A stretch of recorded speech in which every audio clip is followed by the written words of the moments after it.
Hello friends, ఈ video కనుక నచ్చితే ఖచ్చితంగా లైక్ చేయండి. పల్లవి తన గలగల విత్ కోకిల ప్రోగ్రామ్ కంప్లీట్ చేసుకొని ఆటోలో ఇంటికి బయలుదేరుతూ ఉంటుందన్నమాట. ఇక హ్యాండ్ బ్యాగ్లో తన ఫోన్ తీసుకొని చూస్తూ ఉంటుంది. ఇదేంటి, చంటి చాలాసార్లు కాల్ చేశాడు, ఏమై ఉంటుంది, ఇన్నిసార్లు మిస్డ్ కాల్స్ ఉన్నాయేంటి అని చెప్పి గబగబా ఫోన్ తీసి చంటికి కాల్ చేయబోతూ ఉంటుందన్నమాట. ఇక కాల్ చేస్తూ ఉంటే చంటి ఫోన్ రింగ్ అవుతుంది. ఇక పక్కనే ఉన్న బామ్మకు చెప్తాడు, బామ్మ వదిన ఫోన్ చేస్తుంది అని చెప్పి అనగానే, త్వరగా లిఫ్ట్ చేయరా, లిఫ్ట్ చేయి, మనం చెప్పాలి కదా చరణ్ గురించి అని చెప్పి బామ్మడంతో ఇక చంటి లిఫ్ట్ చేస్తాడు. హలో వదిన అని చెప్పి, ఏంటి చంటి అన్నిసార్లు కాల్ చేసావు, నేను ప్రోగ్రాంలో ఉండబట్టి అంటే చూసుకోలేకపోయాను ఫోన్ని అని చెప్పి పల్లవి అంటుంది. అదే వదిన, అన్నయ్య నీ కోసం బయలుదేరాడు అనగానే, నా కోసం బయలుదేరడం ఏంటి అని చెప్పి అంటుంది పల్లవి. అదే అమ్మా, ఎఫ్ఎం స్టేషన్లో నువ్వు చేస్తున్నావు కదా షో, నీ గొంతు నచ్చిందంట, కలవడానికి వచ్చాడు, తను దారిలోనే ఉన్నాడు, మరి నీకు ఎక్కడ నేను ఎదురు పడతాడో ఏమో, నీ ఎఫ్ఎం స్టేషన్ కూడా వచ్చే ఉంటాడు అనగానే, నేను బయలుదేరి వచ్చేసాను, దారిలో ఉన్నాను, ఆటో ఎక్కేసానులే బామ్మ అనగానే, ఫోన్లే తప్పించుకున్నావు, త్వరగా ఎవరు చూడకుండా ఇంటికి వచ్చేసే అమ్మా, ఇంట్లో ఎవరైనా చూస్తారేమో కనిపెడతారేమో అని చాలా భయపడుతున్నాం మేమిద్దరం అనగానే, మీరేం కంగారు పడకండి బామ్మగారు, నేను వస్తున్నాను, దారిలోనే ఉన్నాను, కొంచెం దూరంలో వచ్చేస్తాను అని చెప్పి పల్లవి చెప్తూ ఉంటే, దారిలో ఒక కారు ఆగుంటుంది. కారు బయట ఇక చరణ్ చూస్తూ ఉంటాడనమాట, అటు ఇటు ఎవరైనా లిఫ్ట్ ఇస్తారా అన్నట్టుగా. ఇక పల్లవి గమనిస్తుంది, ఇదేంటి చరణ్ లాగున్నాడే అని చెప్పి, బామ్మగారు నేను వచ్చేస్తాను, మీరేం కంగారు పడద్దు అని ఫోన్ పెట్టేసి, అమ్మో చరణ్ ఏంటి ఇక్కడే ఇటువైపు రోడ్లోనే ఉన్నాడు, ఈ ఆటో ఏమో అటే వెళ్తుంది, నా మొహం కనిపించకూడదు అని చెప్పి గబగబా హ్యాండ్ బ్యాగ్లో స్కార్ఫ్ తీసి మొహానికి జస్ట్ ఐస్ మాత్రమే కనిపించేలాగా స్కార్ఫ్ కట్టేసుకుంటుందన్నమాట. ఇక కట్టేసుకొని ఆటోలో అలా కూర్చుని ఉంటుంది. ఆటో అటువైపుగానే వెళ్తూ ఉంటుంది. ఇక లిఫ్ట్ లిఫ్ట్ అని చెప్పి ఆటోని ఆపుతాడనమాట చరణ్. ఇక ఆటో దగ్గరికి వచ్చి ఇక ఆటో డ్రైవర్తో మాట్లాడుతూ ఉంటాడు. వెనక పల్లవి కూర్చుని ఉంటుందన్నమాట స్కార్ఫ్ కట్టుకొని. ఇక వెనక ఏం గమనించడు అనమాట చరణ్. ఇక ఆటో అతనితో మాట్లాడుతూ ఉంటాడు, అన్న నా కార్ చెడిపోయిందన్న, నేను చాలా ట్రై చేస్తున్నాను, ఇటువైపు ఏ వెహికల్స్ రావట్లేదు, క్యాబ్ కూడా బుక్ చేయడానికి ట్రై చేశాను, కానీ ఏవి ఇక్కడ నెట్ సరిగ్గా లేక సిగ్నల్స్ లేక బుక్ అవ్వట్లేదు, అంటే కొంచెం అదృష్టం కొద్దీ మీ ఆటో ఇటువైపు వచ్చింది, ప్లీజ్ అన్న కొంచెం గాంధీనగర్ వరకు వెళ్ళాలి, కొంచెం లిఫ్ట్ ఇవ్వన్నా ప్లీజ్ అన్నా అని చెప్పి అడుగుతూ ఉంటే, ఇక ఇప్పుడు పల్లవి చూస్తూ ఉంటుందన్నమాట చరణ్ని. ఇక అప్పుడు ఆటో డ్రైవర్ ఏమో, మేము కూడా గాంధీనగర్ వైపే వెళ్ళాలి, కానీ నాదే ఉంది, ప్యాసింజర్ ఒప్పుకుంటే నేను తీసుకెళ్ళగలుగుతాను మిమ్మల్ని, ప్యాసింజర్ని మీరు ఎలాగోలాగా బతిమాలుకోండి, నేనేం చేయగలను అని చెప్పి అనగానే, ఇక అప్పుడు Charan, madam please madam, Gandhinagar దాకా వెళ్ళాలి, ఇటువైపు ఏ వెహికల్స్ రావట్లేదు, ప్లీజ్ మీరు ఒప్పుకుంటే నేనే మీ పక్కన కూర్చోను, ఫ్రంట్ డ్రైవర్ పక్కనే కూర్చుంటాను, ప్లీజ్ మేడం ఒప్పుకోండి, నా కార్ చెడిపోయింది అని చెప్పి చరణ్ అన్నంతో అని చెప్పి తల ఇట్లా ఊపుతుంది, ఏం మాట్లాడకుండా. థ్యాంక్స్ మేడం అని చెప్పి చరణ్ కూర్చుంటాడనమాట ఫ్రంట్ సీట్లో. ఇక ఆటో స్టార్ట్ అవుతుంది. ఇక అలా ఆటోలో వెళ్తూ ఉంటే ఇక మొత్తానికి చరణ్ వాళ్ళ ఇల్లు వస్తుందనమాట. ఇక చరణ్ దిగి డబ్బులు ఇస్తూ ఉంటాడు డ్రైవర్కి. ఇక అప్పుడు ఆటో డ్రైవర్ ఏమో, మేడం మీరు కూడా గాంధీనగరే అన్నారు కదా, ఎక్కడ దిగుతారు అని చెప్పి పల్లవిని అడుగుతూ ఉంటే, ఇక చరణ్ డబ్బులు ఇస్తూ పల్లవి వైపు చూస్తూ ఉంటాడు. కొంచెం ముందన్న, ముందు దిగాలి అని చెప్పి పల్లవి అనడంతో ఇక ఆటో స్టార్ట్ చేసి వెళ్ళిపోతాడనమాట. ఇక చరణ్ లోపలికి వస్తూ ఉంటాడు. ఇక ఆటో సౌండ్ రావడంతో ఇంట్లో ఉన్న ఇటు బామ్మ చంటి ఏమో, ఆటో సౌండ్ వచ్చింది కదా, వదిన వచ్చినట్టుంది అని చెప్పి అనుకుంటూ ఉంటారు. కానీ ఇంట్లోకేమో చరణ్ వస్తాడు. ఇక చరణ్ రావడం ఇంట్లోకి చూసి ఒక్కసారిగా షాక్ అవుతారు బామ్మ చంటి. ఇదేంటి వదిన రావాలి కదా, అన్నయ్య వచ్చాడేంటి అని చెప్పి షాకింగ్గా చూస్తూ ఉంటారు. ఏంట్రా పనైందా, నువ్వు అనుకున్న అమ్మాయిని కలిసావా అని చెప్పి బామ్మ అడుగుతుంది. లేదు అమ్మ, చాలా ట్రై చేశాను కానీ నాకు కనిపించలేదు అని చెప్పి, నేను లేట్ అయిందిగా వెళ్తాను రూమ్లోకి అని చెప్పి ఇక చరణ్ రూమ్లోకి వెళ్తూ ఉంటే, అటువైపుగా పల్లవి రూమ్ వైపుగా వెళ్తూ ఉంటాడనమాట. ఇక పల్లవి గదిలో లేకపోవడం గమనిస్తాడు చరణ్. ఇదేంటి పక్కేసింది, పల్లవి లేదేంటి రూమ్లో, ఇది ఎక్కడికో వెళ్ళింది, నిన్న కూడా పట్టి బయటపడింది ఇంటి బయట, ఇది ఎక్కడికో మాకు తెలియకుండా వెళ్ళింది, ఖచ్చితంగా బామ్మకి చంటికి తెలిసే ఉంటుంది అని చెప్పి గబగబా వస్తాడు. ఇక ఏంట్రా బామ్మ అడుగుతుంది, ఏంట్రా పల్లవి రూమ్ వైపు చూస్తున్నావు అని చెప్పి అనగానే, పల్లవి రూమ్లో లేదు, ఎక్కడికి వెళ్ళింది బామ్మ, నీకు చెప్పకుండా ఎక్కడికి వెళ్ళదు, ఎక్కడికి వెళ్ళింది అని చెప్పి చరణ్ అడుగుతూ ఉంటే, ఈ లోపల హాల్లోకి సుమలత, అక్షిత, భువన, ప్రసాదరావు వీళ్ళు వస్తారనమాట. ఏంట్రా ఏమైంది అని సుమలత అడుగుతూ ఉంటే, చూడు మమ్మీ, పల్లవి ఎక్కడికో బయటికి వెళ్ళింది, రూమ్లో లేదు, చూస్తే తను ఎక్కడికో వెళ్ళింది, వీళ్ళని ఎక్కడికి వెళ్ళిందని అడుగుతుంటే ఏదో కవర్ చేస్తున్నారు, అందరూ కలిసి గూడు పుటాని చేస్తున్నారు, పల్లవి ఏదో చేస్తుంది మమ్మీ, ఇంట్లో లేదంటే ఎక్కడికో వెళ్ళినట్టే కదా అని చెప్పి చరణ్ అడుగుతూ ఉంటే, అత్తయ్య గారు మాట్లాడరేంటి, చరణ్ అడుగుతున్నాడు కదా పల్లవి ఎక్కడుంది, మీకు చెప్పకుండా ఎక్కడికి వెళ్ళదు, రేచంటి చెప్పురా ఎక్కడికి వెళ్ళింది మీ వదిన అని చెప్పి అడుగుతూ ఉంటుంది సుమలత. అయ్యో లేదు, వదిన ఇంట్లోనే ఉంది, ఎక్కడికి వెళ్తుంది ఈ టైంలో అని చెప్పి చరణ్ అంటూ ఉంటాడు. ఉంటే గదిలో ఉండాలి కదా అని చెప్పి అక్షిత కూడా అంటూ ఉంటుంది. ఈ లోపల పల్లవి వచ్చేస్తుందనమాట. ఏంటి ఏమైంది గొడవ అని చెప్పి పల్లవి ఏం తెలియనట్టు అడుగుతూ ఉంటుంది. అసలు ఎక్కడున్నావే, ఎక్కడికి వెళ్ళావు, రూమ్లో లేవుగా అని చెప్పి చరణ్ అడుగుతాడు.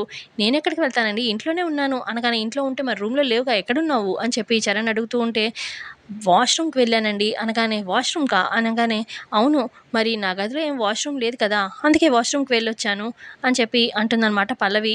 ఏదో దాస్తున్నావు, వాష్రూమ్కి కాదు నువ్వు వెళ్ళింది అని చరణ్ అంటూ ఉంటే, వాష్రూమ్కి కాట ఈ టైంలో ఇంకెక్కడికి వెళ్తాను, వాష్రూమ్కే వెళ్ళానండి అని చెప్పి అంటుంది పల్లవి మళ్ళీ చరణ్తోని. ఇక అప్పుడు అక్షిత, వాష్రూమ్కి వెళ్తే ఒళ్ళంతా చెమటలేంటి, అంత ఇదిగా తడిచిపోయినట్టుగా చెమటలు పట్టాయేంటి అని చెప్పి అక్షిత అడిగితే అప్పుడు పల్లవి అంటుంది, వాష్రూమ్కే వెళ్ళానమ్మా తల్లి, వాష్రూమ్లో ఏసీ ఉంటుందా, ఫ్యాన్ ఉంటుందా చెమటలు పట్టకుండా ఉండడానికి, వాష్రూమ్కే వెళ్ళాను, చెమటలు పట్టాయి అంతే అని చెప్పి అంటుంది పల్లవి. ఇక అప్పుడు సుమలత, నువ్వు ఎక్కడికి వెళ్ళావు ఏంటనేది నిజం ఎప్పటికైనా బయటపడుతుంది, ఇప్పుడు ఏదో రకంగా మీరు దాస్తున్నారు, తప్పించుకుంటున్నారు, మీరందరూ కలిసి గూడు పుట్టాన్ని చేస్తున్నారు అని అర్థమవుతుంది. మొన్నేమో పట్టి కనిపించింది, ఇప్పుడేమో నువ్వు కనిపించలేదు, అడిగితే వాష్రూమ్ అంటున్నావు, ప్రతిరోజు ఇలా తప్పించుకోలేవు కదా, ఏదో రోజు దొరుకుతావు, అప్పుడు ఇంట్లో నుంచి బయటకు పంపిస్తాను అని చెప్పి అంటూ ఉంటుందన్నమాట సుమలత. ఏంటండి నేను కనిపించకపోయేసరికి, నేను వాష్రూమ్కి వెళ్ళాను యాక్చువల్గా, కనిపించకపోయేసరికి మీరు అంటే నేను ఏమైపోయానా అని చెప్పి నా మీద ప్రేమతో కనుక్కున్నట్టున్నారు కదా అని చెప్పి పల్లవి అడుగుతుంది చరణ్ని. నీ మీద ప్రేమ కాదు ఏమి కాదు, రూమ్లో లేవు కదా, బయటికి వెళ్తే నేను ఇంట్లో నుంచి ఇప్పుడే గంటే వచ్చి కదా అని చెప్పి ఆ విధంగా అడిగాను అంతే, నీ మీద ప్రేమ లేదు ఏం లేదు అని చెప్పి చరణ్ అక్కడి నుంచి వెళ్ళిపోతాడు. ఇక అందరూ వెళ్ళిపోగానే, అమ్మ పల్లవి నువ్వు ఎక్కడ దొరికిపోతావు అని చాలా కంగారు పడ్డాము అని చెప్పి బామ్మ చంటి చెప్తూ ఉంటారు. బామ్మ అసలేం జరిగిందంటే, నేను వచ్చిన ఆటోలోనే మీ మనవడు కూడా వచ్చాడు, అయితే నేను స్కార్ఫ్ కట్టుకొని ఫేస్ కనిపించకుండా మేనేజ్ చేశాను, తను వెళ్ళిపోగానే కొంత దూరం వెళ్ళి స్కార్ఫ్ తీసేసి గబగబా వెనక గేట్లో నుంచి వచ్చాను, ఆ రకంగా టైంకి అందుకోగలిగాను అని చెప్పి పల్లవి చెప్తే, నిన్న ఇవాళ ఎలాగోలా తప్పించుకున్నాము, ఇంక ఇట్లా దొరకకూడదమ్మా, దొరికితే ఇంకా ప్రతిసారి ఇట్లా మనం తప్పించుకోలేం కదా, వాళ్ళకి డౌట్ వచ్చేస్తుంది, అసలే మీ అత్తయ్యకి డౌట్ వచ్చింది, సరేనా జాగ్రత్త అని చెప్పి అంటూ ఉంటుంది బామ్మ. ఇక చంటి కూడా, వదిన ఇప్పటికీ చాలా లేట్ అయింది, వెళ్ళి పడుకో అని చెప్పి అనగానే, సరే చంటి అని చెప్పి ఇక పడుకుంటారు ఎవరికి వాళ్ళ రూమ్లోకి వెళ్ళి. ఇక నెక్స్ట్ డే ఉదయాన్నే బామ్మ హాల్లో ఉంటే, ఒకతను మాస్క్ వేసుకొచ్చి ఫేస్కి కత్తి పట్టుకొని ఇక బామ్మని బెదిరిస్తూ ఉంటాడు. డబ్బులు ఇస్తావా చేస్తావా, నీ ఇంట్లో ఉన్న బంగారం డబ్బులు అంతా ఇచ్చేయండి నాకు అనగానే, ఎవడ్రా నువ్వు అని బామ్మ అంటూ ఉంటుంది. నేనా దొంగని అని చెప్పి అనగానే, దొంగ అయితే ఈ టైంకి వచ్చావేంటి, నైట్ టైం రావాలి కదా అని చెప్పి బామ్మ అంటూ ఉంటే, నాకు నైట్ టైం కొంచెం లేజీలే, నిద్ర తగ్గిపోతుంది కదా నైట్ టైం దొంగతనానికి వస్తే, అందుకే పొద్దున పొట్టొచ్చాను, ఇంట్లో ఉన్న బంగారం అన్ని వాల్యుబుల్స్ అన్నీ నాకు ఇవ్వకపోతే, ఇదిగో ఈ ముసలిదాన్ని చంపేస్తాను, పొడి చేస్తాను అని చెప్పి అంటూ ఉంటాడు. ఇక హాల్లోకి చరణ్ వీళ్ళంతా కూడా వస్తారనమాట. చరణ్, సుమలత, అక్షిత, భువన, ప్రసాదరావు, చంటి వీళ్ళు వస్తారు. పల్లవి అప్పుడే రాదనమాట. ఎవడ్రా నువ్వు అని చెప్పి ఇటు సుమలత, ప్రసాదరావు వీళ్ళంతా కూడా అడుగుతూ ఉంటే, దొంగనని చెప్పాను కదా, మర్యాదగా ఇస్తారా లేదా, ఇంట్లో లేకపోతే బ్యాంక్లో అయినా ఇవ్వాలి అని చెప్పి, బ్యాంక్ నుంచి తెచ్చైనా ఇవ్వాలి అని చెప్పి దొంగ అంటూ ఉంటాడు. బ్యాంక్లోకి వెళ్ళి ఇచ్చేది ఏంట్రా నీకు, నా ప్రాణాలు పోయినా మీకు ఇచ్చేదే లేదు అని చెప్పి బామ్మ అంటుంది. అమ్మ సుమలత, నా ప్రాణం పోయినా సరే వీడికి ఏమి ఇవ్వద్దు అని చెప్పి బామ్మ చెప్తూ ఉంటుంది. అయితే ఈ ముసలావిడిని పొడి చేస్తాను, చంపేస్తాను అని చెప్పి వచ్చిన ఆ దొంగ అంటూ ఉంటాడు.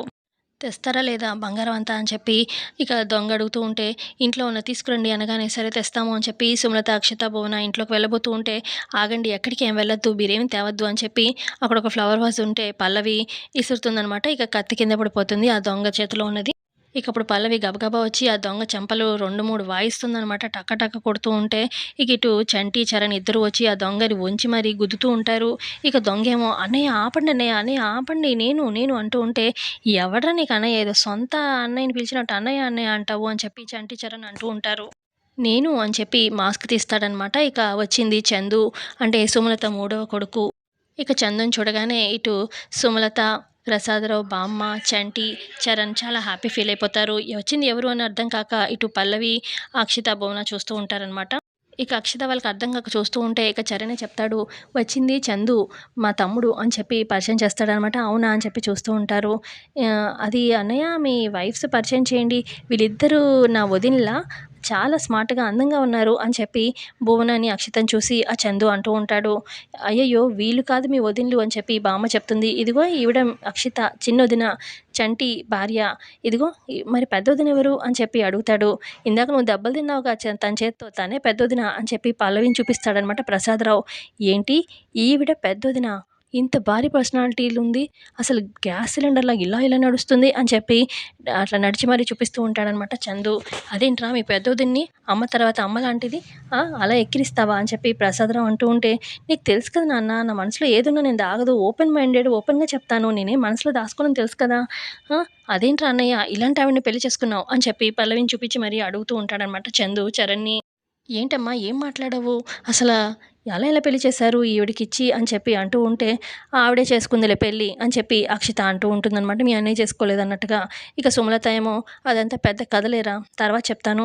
ముందు పద రూమ్‌లోకి అని చెప్పి చందుని అంటూ ఉంటే, మరిది గారు మీరు ఫ్రెష్ అయ్యి రండి టిఫిన్స్ చేస్తాను అని చెప్పి అనగానే, ఏంటన్నయ్య అసలు ఈవిడనెలా పెళ్లి చేసుకున్నావు అని చెప్పి మళ్ళీ అంటూ ఉంటాడు. అబ్బా! నువ్వు రారా లోపలికి అని చెప్పి సుమలత చందుని రూమ్‌లోకి లాక్కెళ్తుంది. ఇక ఇటు పల్లవి ఏమో చందు ఇష్టాలన్నీ కనుక్కొని చంటిని రకరకాల టిఫిన్స్ చేస్తుందనమాట. అన్నీ డైనింగ్ టేబుల్ మీద పెడుతూ ఉంటే, అక్కడికి భువన, అక్షిత వస్తారు. ఏంటి ఇవాళ చాలా రకాల టిఫిన్స్ చేసినట్టున్నావు అని చెప్పి అక్షిత అంటూ ఉంటే, అదే చందుని కనుక్కున్నాను తన ఇష్టాలేంటనేది. అదే చంటిని కనుక్కున్నాను. చంటి చెప్పడంతోని అన్ని వెరైటీస్ చేశాను అనగానే, ఓహ్! అని చెప్పి అంటూ ఉంటుంది అక్షిత. ఈలోపు టిఫిన్ రెడీయా వదినా అని చెప్పి వస్తాడనమాట అక్కడికి చందు. రెడీ అయిపోయింది చందు అని చెప్పి అంటూ ఉంటుంది పల్లవి. నేను నీతో మాట్లాడట్లేదు వదినా. ఇదిగో ఈ అక్షిత వదినని అడుగుతున్నాను. వదిన అన్నీ చేశావా? అనగానే అన్నీ రెడీ చేశాను అని అక్షిత అంటుంది. ఇక అప్పుడే అక్కడికి చంటి వచ్చి, ఏంటి నువ్వా వంటలు చేసింది? నీకంత సీన్ లేదుగా అనగానే, నేనే చేశాను. రా కూర్చో చందు వడ్డిస్తాను అని చెప్పి అక్షిత అంటూ ఉంటే, అందరిని పిలుస్తాను వదినా అని చెప్పి మిగతా ఫ్యామిలీ మెంబర్స్‌ని అందరిని పిలుస్తాడు. ఇక అందరూ వచ్చి డైనింగ్ టేబుల్ దగ్గర కూర్చుంటారనమాట. ఇక అక్షిత వడ్డిస్తూ ఉంటుంది. అక్షిత నేనే వంట చేశానన్నట్టుగా బిల్డప్ ఇస్తూ ఉంటుంది చందుకి. ఇక చందు తన వైపు తిప్పుకోవాలి. ఏటైనా పల్లవి వైపు కొంచెం నెగెటివ్ ఒపీనియన్ వచ్చింది కాబట్టి చందుకి మన పార్టీలో చేసుకుందాము.